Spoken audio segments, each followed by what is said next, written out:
and the floor is yours. All right. Thank you so much for inviting me. Thank you all for coming. I will tell you about new results on polynomial chi-boundedness, and this is joint work with Maria Chudnovsky, Alex Scott, and Paul Seymour. And I like having questions throughout the talk, so if you have any questions at any point, feel free to unmute or put them in the chat or whatever is best for you. I can also put an eye on chat so that you don't have to. Great. Yeah, usually I see a pop-up, but if I miss something, if you can just tell me, that's great. Thank you so much. Okay, good. And so I will mostly first tell you what the words in the title mean and why we care. So let me start by talking about induced subgraphs for a second. And I assume many of you already know this, but throughout this talk, I will care about the containment relation between graphs that's induced subgraphs, and H is an induced subgraph of G if we can get from G to H by only deleting vertices. So unlike with just subgraphs, you're not allowed to delete edges, and you're not allowed to contract edges, certainly at all. So, and if H is not an induced subgraph of G, we say G is H-free. And just because it's still morning for me, here's an example in case you're not quite awake yet or not quite awake anymore, depending on your time zone. If we look at this graph G, then this is an induced subgraph because we can delete this vertex, and there you go. But this isn't, because we are supposed to have 4 vertices and 2 edges, and you can't make that happen by deleting a vertex from G. So right now, the natural sort of questions is, how are H-free graphs different from general random graphs? What can we say about them that isn't true in all graphs? And questions I care about is, can we find some sort of structure? And often also, can we find algorithms? But here I'll mostly talk about the first one. And what kind of structure might we hope for? Part of the motivation for polynomial chi-boundedness is the Erdős-Heinel conjecture, which, if you think about induced subgraphs, it's sort of avoiding a pattern. And one way to avoid the pattern is to put no edges in your graph. A different way is to put all edges. And as long as your pattern has an edge and a non-edge, they're certainly avoided. And so the Erdős-Heinel conjecture basically says is that the main way, the only way really, to avoid induced subgraphs. So said differently, is it true that if I tell you some induced subgraph doesn't occur, then my graph has to have some big clique or stable set somewhere? And now, after telling you sort of how I think about this, let me tell you the actual honest statement. So the statement is, for every graph H, which is the thing we're excluding, there is some positive constant C, such that if I give you an n-vertex graph G, which doesn't contain H as an induced subgraph, then it has n to the C vertices, and so we should think of C being less than 1, right? Like a half or a quarter or something. It has n to the C vertices, and those vertices form a clique or a stable set, which means between those vertices, either all or no edges are present. Right, and so you can see that both a clique and a stable set are necessary outcomes, because it could be that G is a clique or G is a stable set. So we certainly need to have both of these answers, but this conjecture says this is something you have to have if you're H-free. And I want to say recently, but by now it's last year, we proved this for excluding C5, meaning when H is C5, this is true, which means now the smallest open case for this conjecture is P5, which is a 5-vertex path. And it's still open, but it motivates a lot of our particular interest in excluding P5 throughout the talk. So sorry, when you say the smallest, what do you mean by small? So for all graphs for all H's on 4 vertices, it's known then? Yes. Okay. Yeah. So there are other results, and in particular, there's a beautiful proof of Alan Pak and Solimossi, which kills very many small graphs, because they say you can do substitution, you can replace a vertex with some induced subgraph. And if both of the original graphs you use to do the substitution satisfy this, if you can put them as H, then you can also put the substituted graph. And that gets rid of a lot of cases. Like if you think about C4, then it's really a path on 3 vertices where you put a stable set of size 2 here. Right, and so this is one of the things that kills pretty much all small graphs. See, And thanks. then, yeah, good question. And right, if you look at the bounds for Ramsey's theorem, that does H being a clique or H being a stable set. And so from there, in this, we get rid of many of the small cases and many cases that are bigger in C5. But P5 now is the only open 5 vertex graph.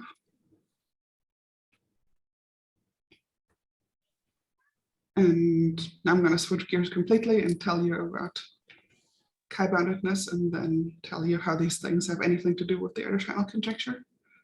So the chromatic number of a graph is the smallest k such that we can assign numbers 1 up through k to the vertices of a graph, and for every edge the ends get distinct colors. So a proper coloring, right? A proper coloring of the vertices. And the chromatic number is the smallest k for which we can do that.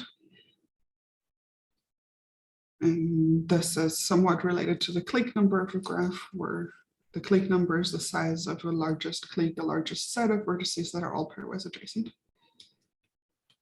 And again, if you're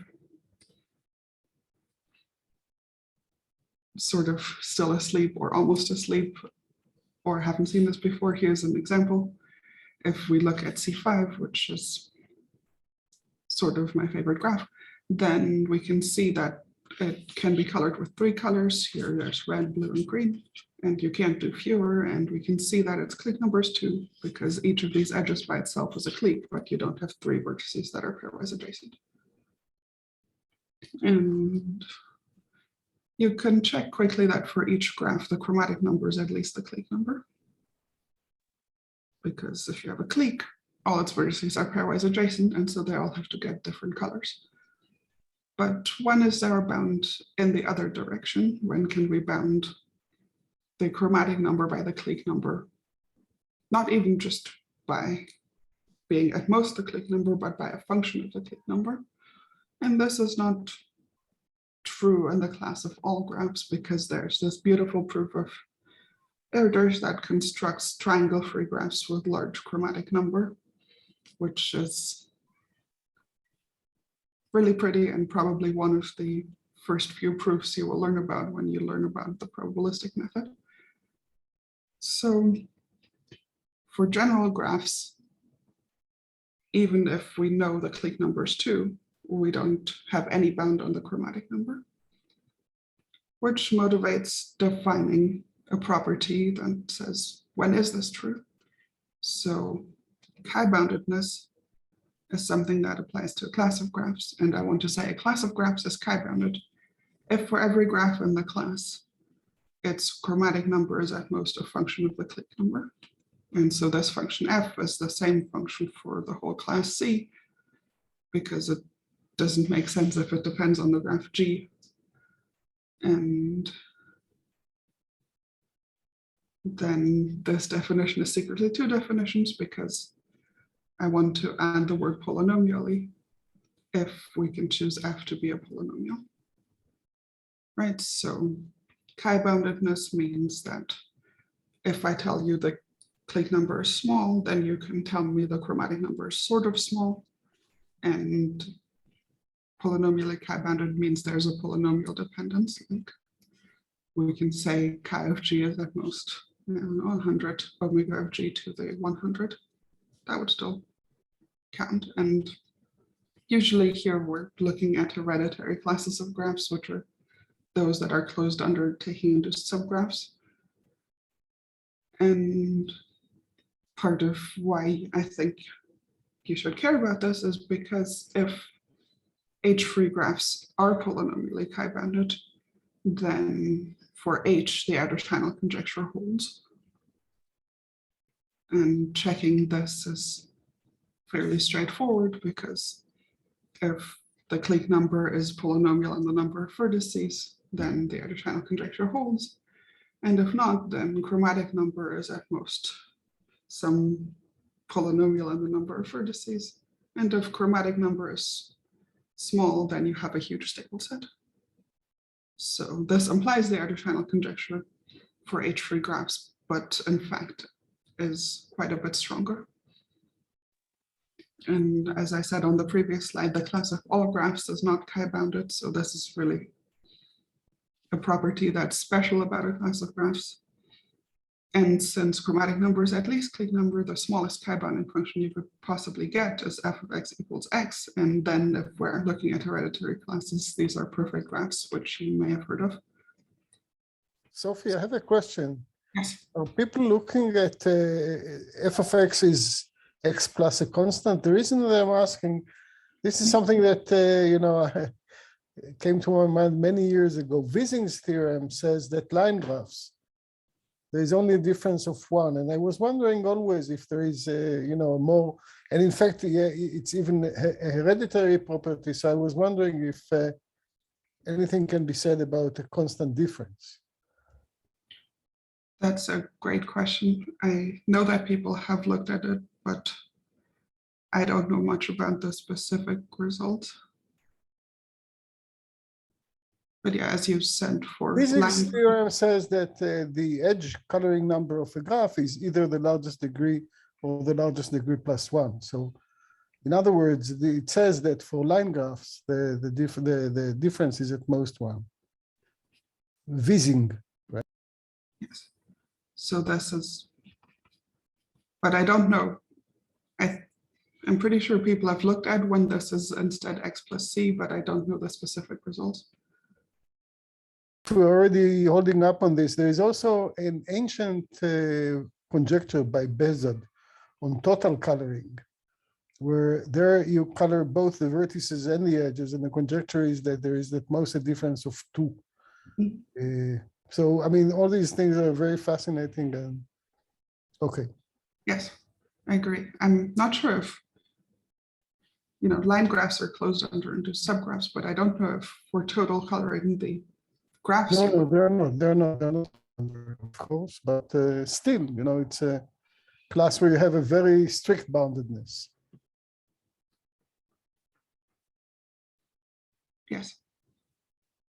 And thank you. Sorry, I don't know who proved what about this, but yes, this is an interesting set of questions that if somebody else knows what has been proved other than this, feel free to say something.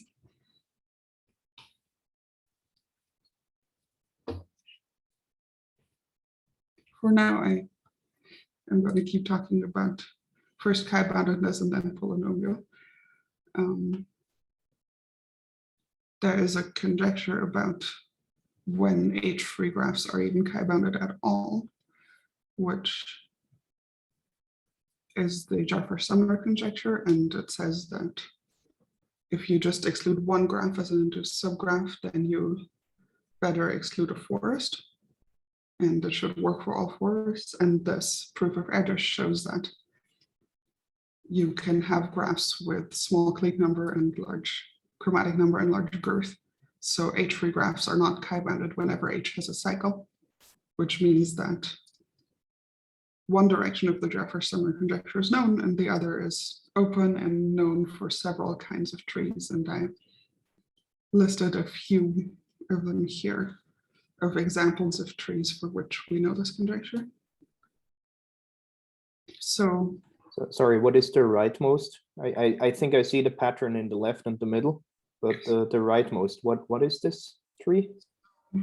Here's one vertex, and from it we have a subdivided star, right? We have a bunch of paths from this vertex, and then we have a path to this vertex, and this vertex has several leaves. Okay, good, thanks.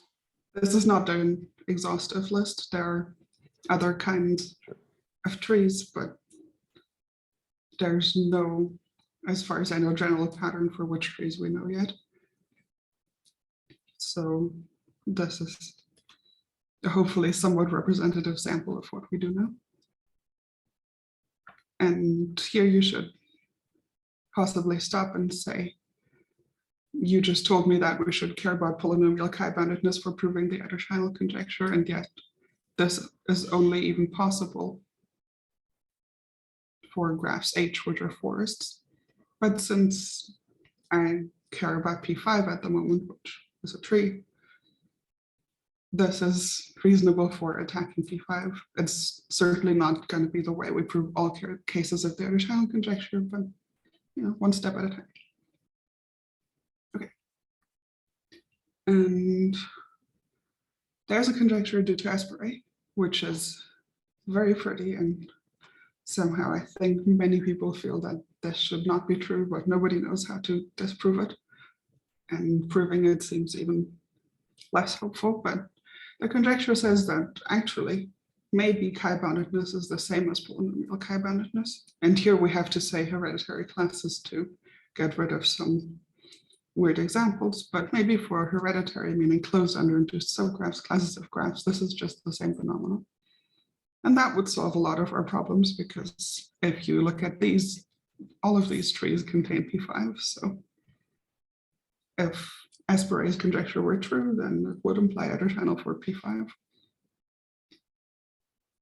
But this conjecture is still very much open. And so on polynomial chi-boundedness, here are some of the previous results. If you start thinking about small graphs and start excluding them and try to prove polynomial chi-boundedness, then it won't be hard to prove it when you exclude K1T, which is a vertex with T neighbors, because this, if you bound clique number and you exclude K1T, this bounds the degree of a vertex. And in fact, it bounds it by some polynomial in the clique number. And if degree is bounded, chromatic number is bounded. It's also true for P4 free graphs because they are known to be perfect. And there was a result somewhat recently that combined these two and showed that if you exclude a T broom, which is this, meaning it's the vertex with T neighbors and then also this kind of handle of two edges. If you exclude this, then you're polynomially chi-bounded, and they actually got a very nice bound on the chromatic number as well. And there's an older result of Wacken that says SP2 free graphs were, that means S copies of a two vertex path. If you exclude this, then you're polynomially chi-bounded. So, I mean, this might give you some hope. It's sort of close to P5, but also these are small trees, and it might be hard to imagine what we could have possibly proved that isn't P5, and yet more than this. Turns out there are some things that are more than this and still not P5. The first is, if you've ever thought about chi-boundedness before, then if you exclude one graph H and it's chi-bounded, or a different graph and it's chi-bounded, then taking that disjoint union still keeps, and forbidding that keeps it chi-bounded. For polynomial chi-boundedness, that's not known to be true. So we have to work harder to do disjoint unions of things that are already known. And so the first result is that you can take a bunch of copies of K1T, and excluding this keeps you polynomially chi-bounded. The other thing is you saw that the double broom was putting this two-edged handle on the star. And we can put a star on both sides. So sort of, I don't know, I would call it double star because I don't have a way to relate this to brooms. And if you look at this for a second, you will notice that every tree which doesn't contain P5 is contained in one of these things. And I want to tell you about the first thing. So the first thing is, if we exclude many copies of K1T, then we're polynomially chi-bounded. And to prove that, we're going to say, let's assume it's true for this many copies and show that it's true if we add one more copy. And we know that it's true for one copy, so that's good. And here's our plan. Let's assume that we know it for one copy less than we need, and we want to prove a polynomial bound for adding one more copy of K1T as a disjoint union, and assume that there are some bound on chromatic number that's polynomial in the clique number when we exclude one less copy than we want. Then what should we do? We could do the following: look at any vertex, and we can assume that each vertex has a lot of neighbors, because for coloring, if a vertex has few neighbors, then we can delete it, color the rest, put it back, and just give it a color that doesn't occur among its neighbors. So if we're assuming a graph has big chromatic number, we can always go to an induced subgraph where we have the same chromatic number and now all degrees are huge. So here's a vertex and it has many neighbors. And now in the rest of the graph, there are some vertices that have a lot of non-neighbors among this set of neighbors and some that have few non-neighbors. And so it would sort of be our hope that vertices that have a lot of non-neighbors here are in fact non-adjacent to at least a K1T here. And so maybe here we're close to being H-free, and so we can get a bound on chromatic number from this assumption on H. On the other hand, vertices that are adjacent to almost everything here, we could hope that their clique number is sort of small because they are adjacent to a lot of stuff. None of this is quite true, but this is the plan for what I'm about to do. We're going to distinguish between people who have, in some sense, many non-neighbors among the neighbors of V and those that have few non-neighbors.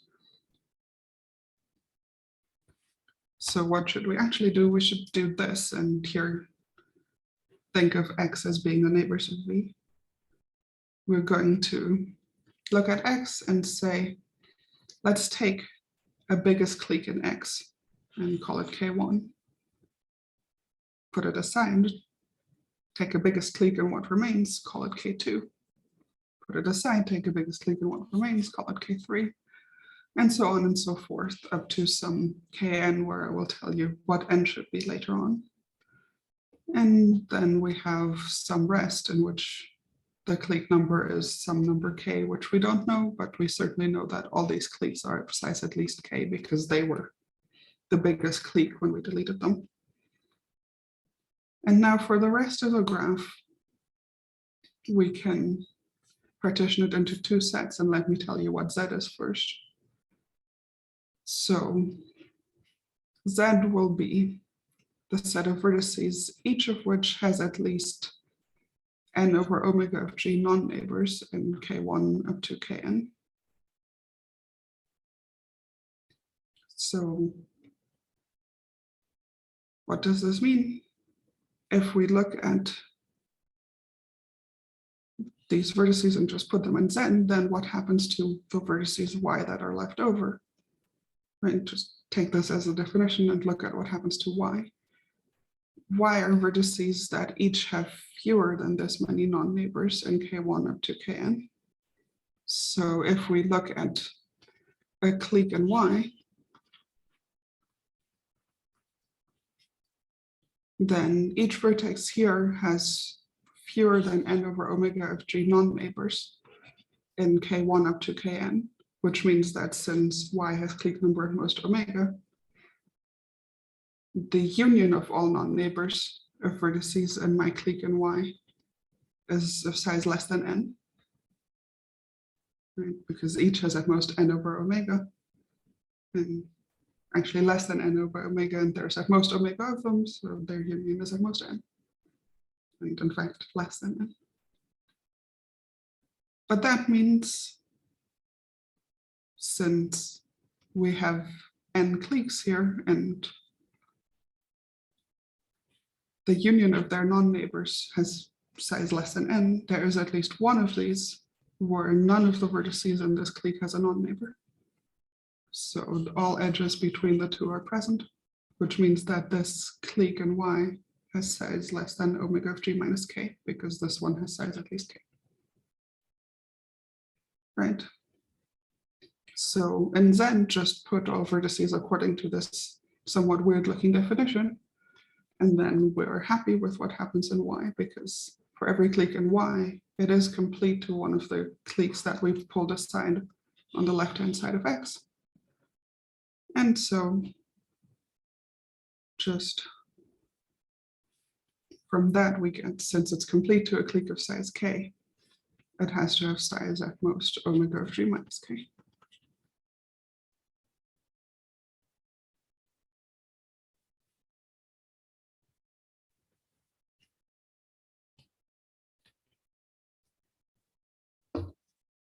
So that is one of our targets, right? We wanted to partition this into some stuff that has small clique number, and that's what happened in Y, and things that has many non-neighbors in N of V, and we haven't really argued yet that there's no H here. But by saying this is how many non-neighbors you should have, and this is where they should be, we got that the stuff that doesn't end up in Z has small clique number.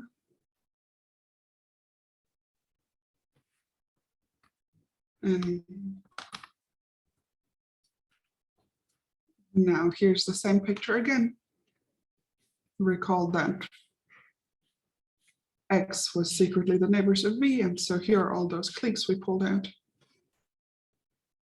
Here's the set Y, which we decided has small clique number at most omega minus k. And now let's be more careful about what we do to Z, and say for each subset of this of size t, which is stable, let's make one set here with its non-neighbors. Why can we do that?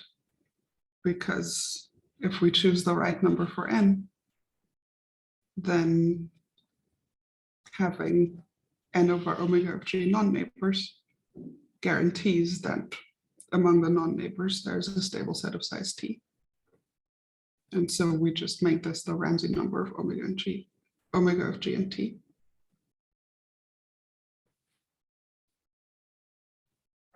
Right, each vertex in Z has this many non-neighbors in the union of the cliques I pulled out. And if this many is at least the Ramsey number of omega and g and t, then we know that X, being the neighbors of V, has clique number less than omega of g. So if we have this many vertices, they have to include a stable set of size t. So for each vertex in Z, not only does it have this many non-neighbors, but there is at least one stable set of size t among those non-neighbors we like.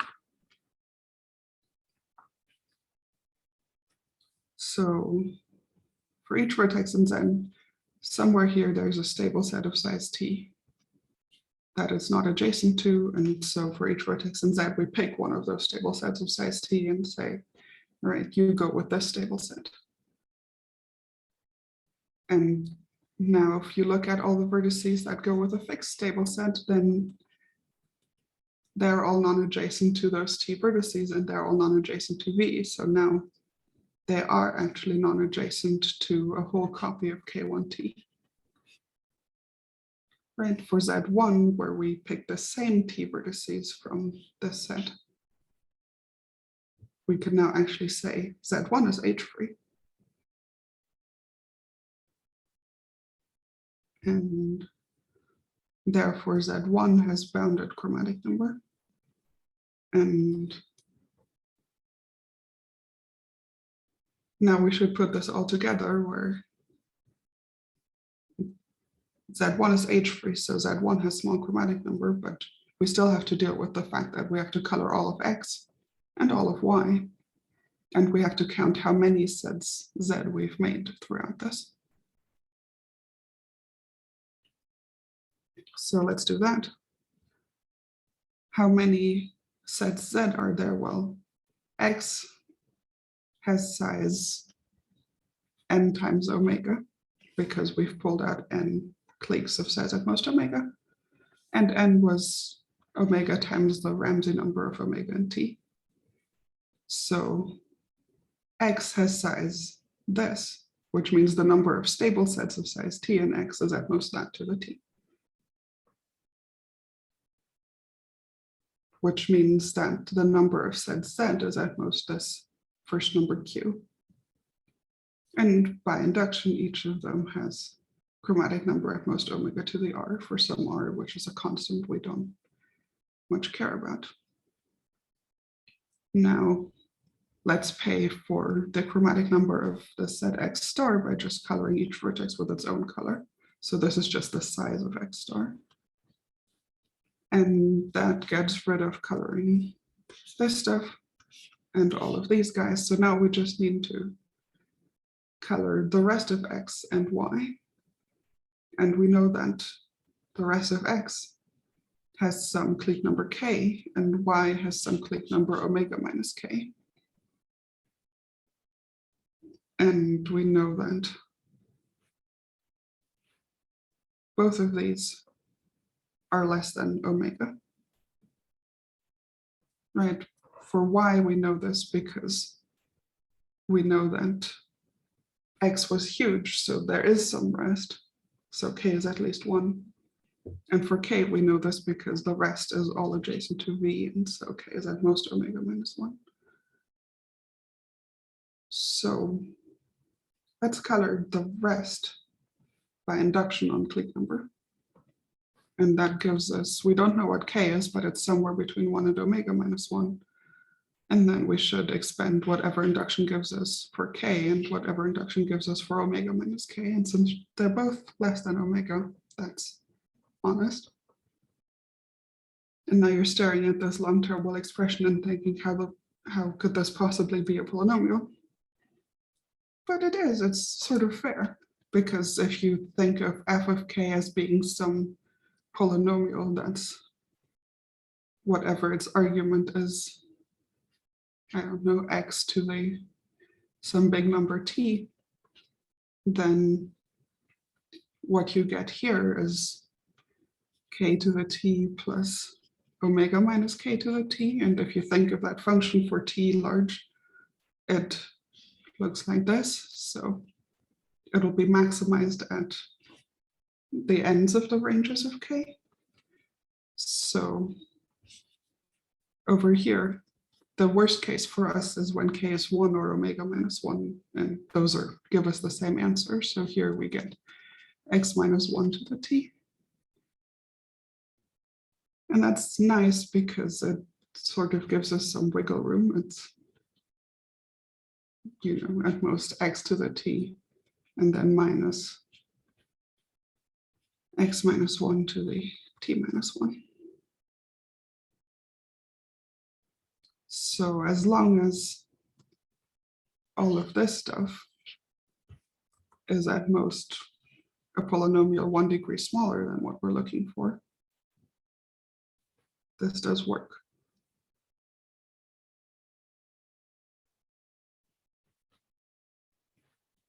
But if you look at what's over here,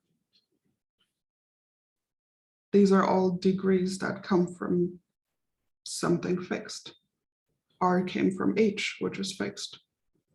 The Ramsey number of omega and t has an exponent that's t or t plus 1 or so.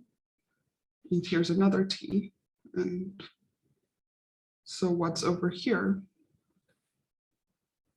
as long as we make capital T big enough,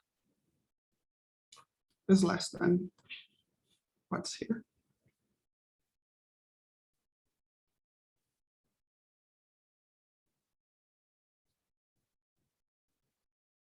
Right, the point is that if we look at this term, it's sort of not omega to whatever our target is, but omega minus 1 to whatever our target is. So there's some wiggle room here that's polynomial and omega, but that polynomial should be smaller degree than what our target is. So our wiggle room should be some polynomial that doesn't come from induction. It should have a degree that's constant and determined by stuff that doesn't depend on what we're proving inductively. And it is, right? It depends on t, which is just a fixed number. And I mean, it depends on r, which comes from h. So it depends on exponents that aren't related to what our target is.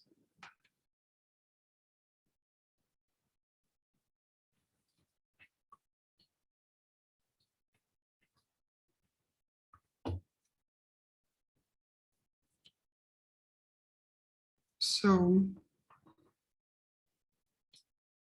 let me tell you a bit more. We can't do P5, as I said, and we can now do every tree that doesn't contain P5.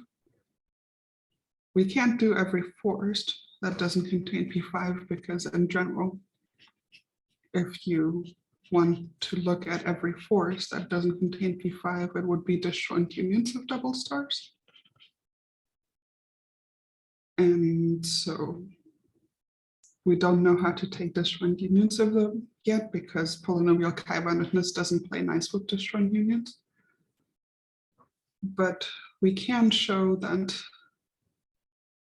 if we exclude many copies of P4, which is sort of the version with fewest leaves of these double stars, then we're polynomially chi-bounded. And then we also showed that, now you can ask about what if you exclude more than one graph, and because there are graphs with small clique number, big chromatic number, and arbitrarily large girth, if you exclude something that's not a tree, and none of the things you exclude are a tree, you should exclude infinitely many things. And so you could say, well, what if I just exclude all cycles? And certainly that works. And in fact, from the strong perfect graph theorem, you could deduce that if you just exclude the cycles of length 4 and all odd lengths at least 5, then chromatic number is at most clique number.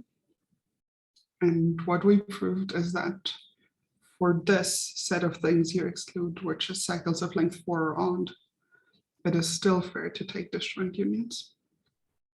So if you exclude all graphs with some fixed number of components, where each component is allowed to be a cycle that's either of odd length at least 5 or of length exactly 4, then you're polynomially chi-bounded.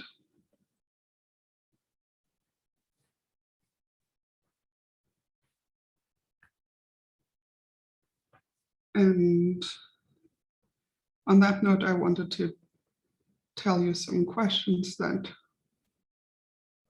are still open. As I've said throughout, what we really want to do is P5. And for P5 free graphs, chi-boundedness follows from Jaffar's. This was one of the trees I showed you in the beginning for which it's known, which is like this. It's a path, and we can even put stars at the end. So we know chi-boundedness for this, but we don't know polynomial chi-boundedness.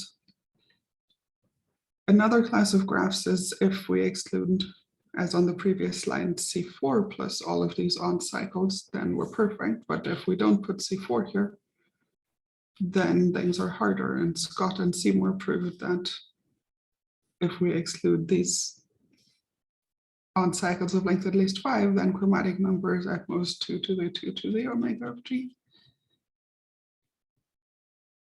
It would be nice to get a polynomial, but also it seems sort of far at the moment from being a polynomial. And as I said, we would very much like to do all fours which are P5 free.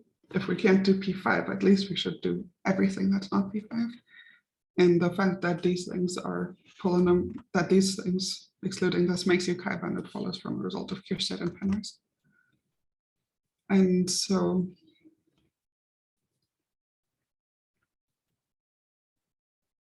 what can we say about P5 free graphs? The original proof of Jaffar's is very pretty. It's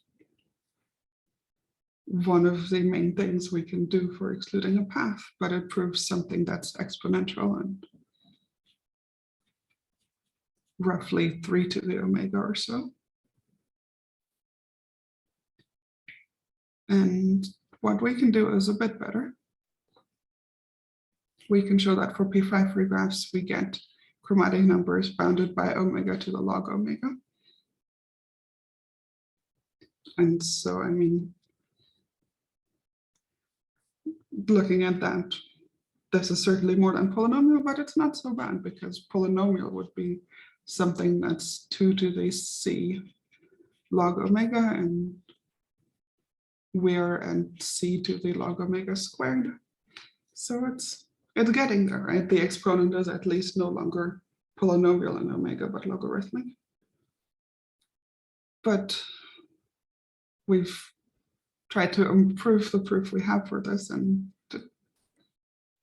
there are lots of little ways to make it better, but none of them actually lead to a better function here. So that's currently where we're stuck on this. And in preparing these slides, I was going to tell you this proof, but I think I'm going to not, because I feel like I already somehow very much exhausted you with the first proof I tried to tell you. So let me skip over this and tell you more things that we can prove and things that I would like the answer to, but we can't prove. And here are pictures of that proof, and let me just not attempt that this morning. Instead, I want to talk about tau-boundedness, and this might seem sort of weird, but it makes sense, and it's actually used for proving some of these things. So tau-boundedness is a relaxation of chi-boundedness. And here we're not excluding a big complete graph and trying to get a bound on the chromatic number, but we're excluding a big complete bipartite graph, not as an induced subgraph, but actually just as a subgraph. And so instead of saying we want to exclude this, where this is a clique, we want to exclude this, where we don't care what happens in here, but all edges between them are present. And so since every clique has a big complete bipartite subgraph, tau-boundedness is strictly weaker than chi-boundedness. Let me actually say what it is now. For graph G, let me denote by tau of G the maximum T such that G contains a KTT, which is a complete graph with both sides of size T as a subgraph. And here's the first time that things are not necessarily induced. So in particular, a clique of size omega would give me a KTT of size omega over 2 rounded down. And then we can ask the same question for a class of graph C. I want to say it's tau-bounded if there's a function such that chromatic number is at most f of tau. And I want to, as before, say it's polynomially tau-bounded if we can say there's a polynomial function. And unlike chi-boundedness, this is now not really tight in the sense that for chi-boundedness, we knew if we have a big clique, then chromatic number is big. Here, if we have a big complete bipartite subgraph, we don't necessarily know chromatic number is big.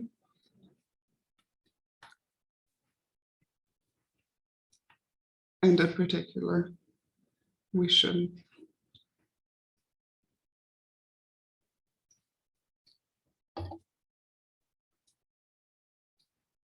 consider that. So this is strictly weaker and it's not bounded the other way. Okay, but now we can ask which classes of graphs are tau-bounded and which are polynomially tau-bounded. And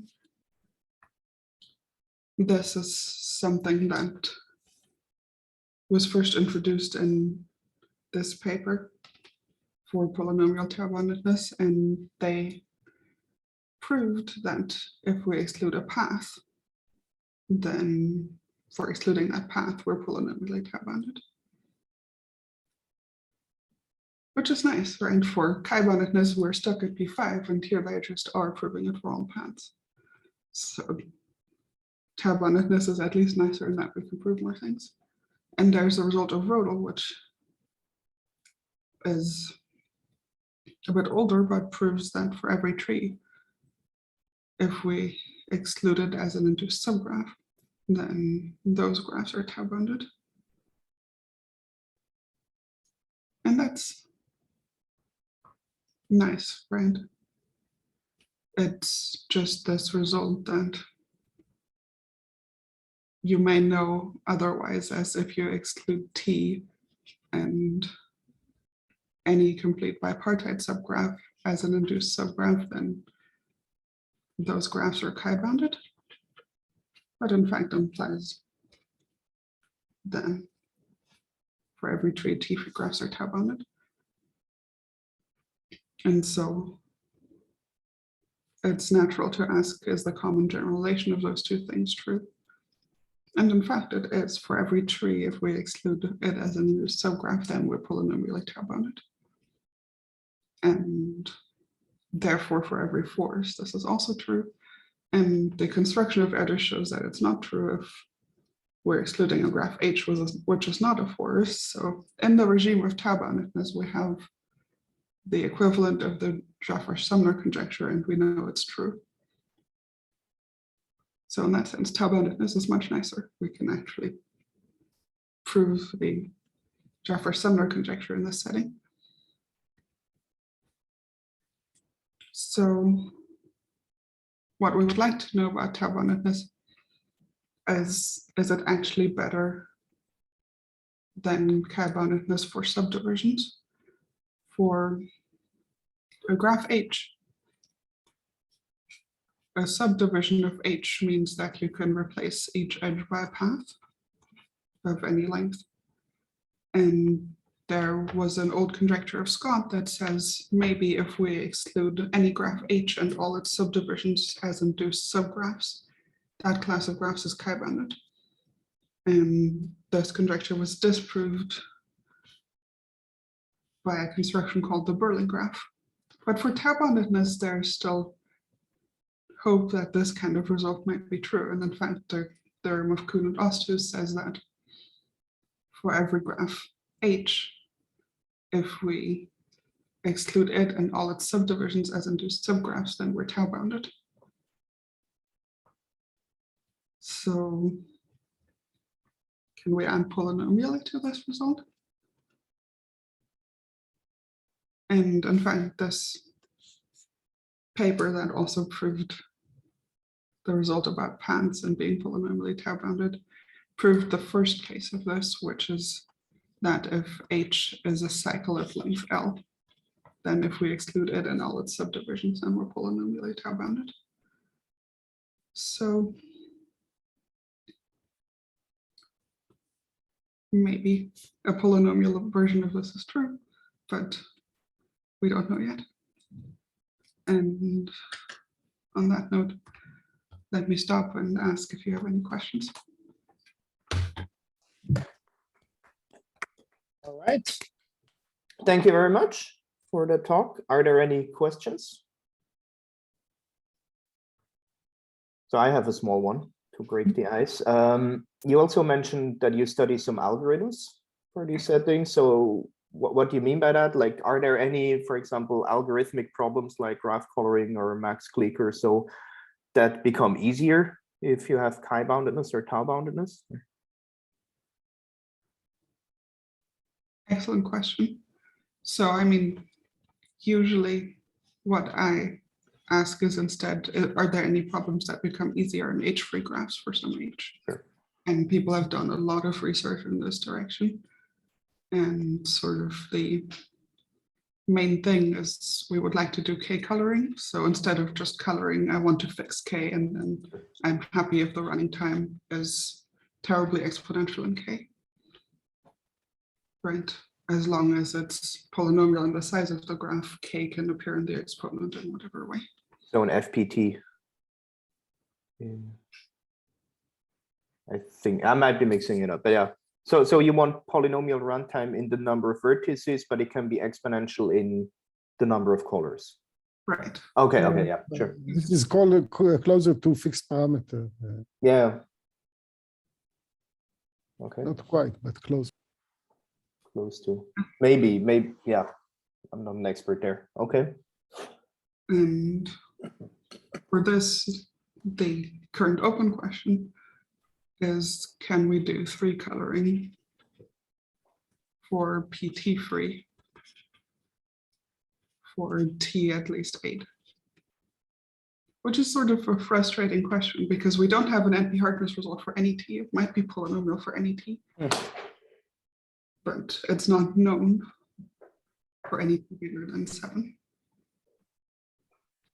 And there are sort of classical results that reduce this question to, you have to exclude a graph H, which is a disjoint union of paths. And this is the only open case where it's just one path. And it's not entirely fair to say the only open case since there's infinitely many, but this is the part of the set of questions that I think people would most like to see filled in. And there's been recent progress, and I don't remember all the names, but sort of reducing the running time from exponential to sub-exponential, and I think quasi-polynomial. And so it feels like it should probably be polynomial, or at least if it's NP hard, the reduction has to be huge.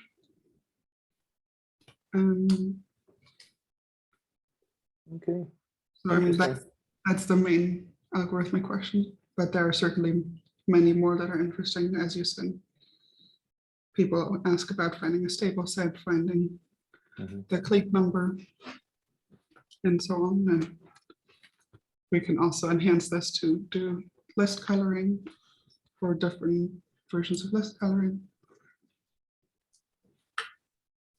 Okay, thanks. Any other questions? Okay, that doesn't seem to be the case. So thank you again.